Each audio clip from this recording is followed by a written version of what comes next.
കൂടി സൂചിപ്പിക്കുന്നു. പക്ഷെ പ്രയാസകരമായ ഒരു പ്രശ്നം, രാവിലെ സർക്കാർ വളണ്ടിയർമാർ, ചിലർ റവന്യൂ ജീവനക്കാർ എന്നും പറഞ്ഞു, വിതരണം ചെയ്ത ബ്രെഡുകൾ, റൊട്ടികൾ ഡേറ്റ് കഴിഞ്ഞതാണ് എന്നൊരു വാർത്ത കേട്ടു. ഞാൻ രാവിലെ ഗവൺമെൻറ്റിൽ നിന്ന് കൊണ്ടുവന്ന ഭക്ഷണം കഴിച്ചയാളാണ്. നിങ്ങൾ ആരെങ്കിലും കഴിച്ചുവോ എന്ന് എനിക്കറിയില്ല. ഗവൺമെൻറ് ഇന്ന് രാവിലെ, അല്ലെങ്കിൽ ഗവൺമെൻറ് എന്ന് ഞാൻ വിചാരിക്കുന്നത് ഈ സംഘാടക, ഒഫീഷ്യലായിട്ടുള്ള സംഘാടകർ ഇന്ന് രാവിലെ മാത്രമല്ല ഇതുവരെ അങ്ങനെ ബ്രെഡ് വിതരണം ചെയ്തിട്ടില്ല.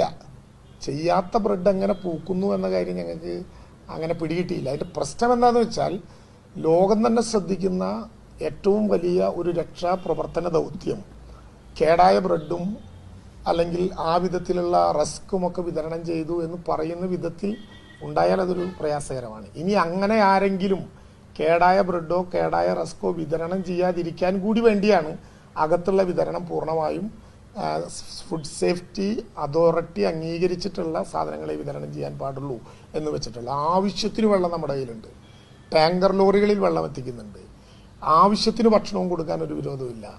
അകത്തുള്ളവരെക്കാൾ 1400-ലേറെ അധികം പാക്കറ്റുകൾ ഇന്ന് വിതരണം ചെയ്യുകയും ചെയ്തിട്ടുണ്ട്. എങ്കിലും ഒരു തർക്കത്തിനില്ല. എവിടെയെങ്കിലും കുറവുണ്ടെങ്കിൽ സദയം ക്ഷമിക്കുക, ഇത്ര വലിയ ഒരു പ്രവർത്തനങ്ങൾക്കിടയിലുണ്ടായതാണ് എന്ന് വിചാരിക്കുക. ഏതെങ്കിലും വിധത്തിലുള്ള തെറ്റിദ്ധാരണ വേണ്ട. ബെയിലി അപ്പുറത്തെന്ന് ഞാൻ പറഞ്ഞാൽ പ്രശ്നബാധിത പ്രദേശത്ത് ഇവർ കണ്ടെത്തുന്ന ഫുഡ് ആൻഡ് സേഫ്റ്റി പരിശോധിച്ചിട്ടുള്ള ഭക്ഷണം കൊടുക്കുകയും പുറത്ത് നമ്മുടെ സന്നദ്ധ പ്രവർത്തകർക്ക് ഭക്ഷണം വിതരണം ചെയ്യാനുള്ളതിൽ പ്രത്യേക തടസ്സമൊന്നും ഉണ്ടാക്കുന്നില്ല. പക്ഷെ അതൊരു പ്രധാന ഇനമാക്കി കരുതിയ ഒരു പ്രയാസത്തിലേക്ക് പോകരുത് എന്ന് മാത്രമേ കരുതുന്നുള്ളൂ. ഇത്തരത്തിലൊക്കെ പ്രശ്നങ്ങൾ ഉന്നയിക്കപ്പെടുന്നത് ലോകം മുഴുവൻ ശ്രദ്ധിക്കുന്ന കേരളത്തിൻ്റെ ഒരു ദുരന്ത നിവാരണ കൂട്ടായ്മയ്ക്കും ആ ദുരന്ത നിവാരണ പ്രവർത്തനത്തിൽ മലയാളി ഇഴയില്ലാത്ത വിധം നമ്മൾ കൂട്ടിയോജിപ്പിക്കപ്പെട്ട ആത്മബന്ധത്തിനും ഏതെങ്കിലും വിധത്തിൽ തടസ്സം ഉണ്ടാകുന്നതാണ്. മറ്റ് സ്ഥലങ്ങളിൽ നിന്നൊക്കെ ആളുകൾ വിളിച്ചു ചോദിക്കുകയാണ്, ബ്രെഡിൽ അപകടമുണ്ടോ, റസ്കിൽ അപകടമുണ്ടോ, ഞങ്ങൾ കൊണ്ടുവരണോ? അങ്ങനെ പറയേണ്ട ഒരു പ്രശ്നം പ്രധാനമായിട്ടുമില്ല. അതുകൊണ്ട് കൃത്യമായി അകത്ത ആളുകളെ 9 മണി വരെ റെസ്ട്രിക്റ്റ് ചെയ്ത് തന്നെയാണ് പോകുന്നത്.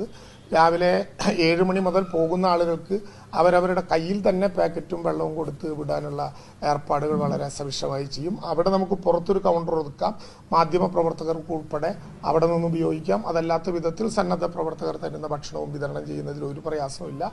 അതിലെന്തെങ്കിലും വേർതിരിവുകൾ ഉണ്ടായിട്ടില്ല. വിഷയം നമുക്ക് ഇക്കാര്യത്തിൽ കേന്ദ്രീകരിക്കണം എന്ന് സവിനയം അഭ്യർത്ഥിക്കുകയും ചെയ്യുന്നു.